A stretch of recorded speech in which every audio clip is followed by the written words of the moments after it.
எப்படி வரும்னு நான் சொல்கிறேன். ஏன்னா வயக்காட்டில் வந்து நாத்தாங்கல் போட்டு ஏன்னா ஜூன் ஜூலையில் வந்து நடுவான்.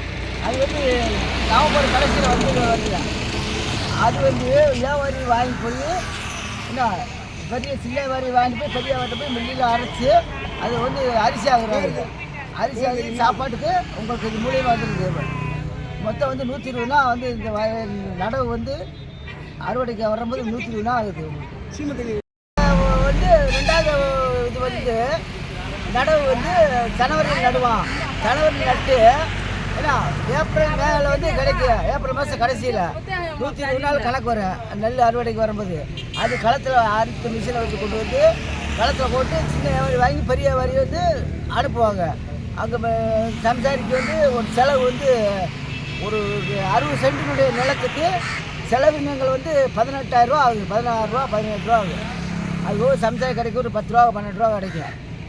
அது கை நட்டந்தே கஷ்டத்தில் வேண்டால் அது விளைச்சல் இருந்தால் போயிடும். உங்களுக்கு தண்ணி நீட்டாக தண்ணி வச்சுட்டு முல்லை பெரியாரில் வச்சு நாங்கள் விவசாயம் பண்ணிக்கிட்டு இருக்கோம்.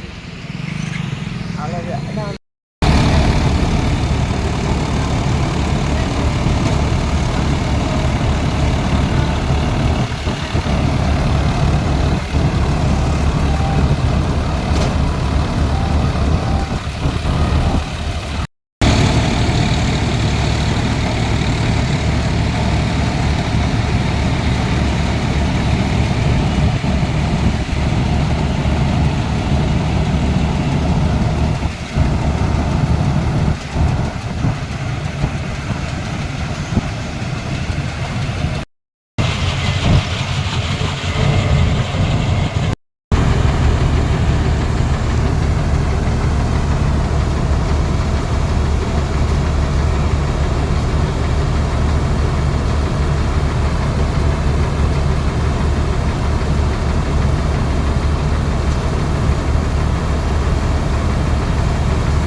டீசல் போட்டு நாலு மறக்காதாக்கா. நீங்கள் என்னக்கா நீங்கள்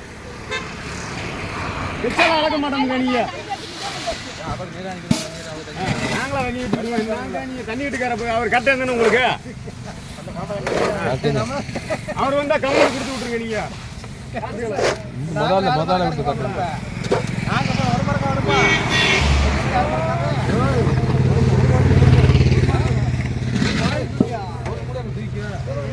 ஒரு முறை இடைவெளி ஒரு முறை தூக்காங்க. நீங்க எதுக்கு இடைவெளி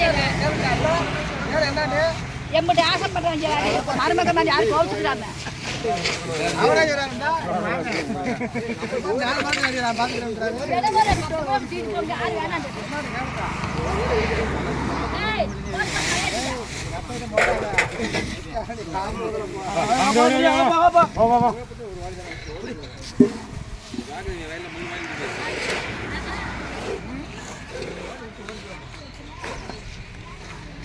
கடை இருக்காங்கப்பா.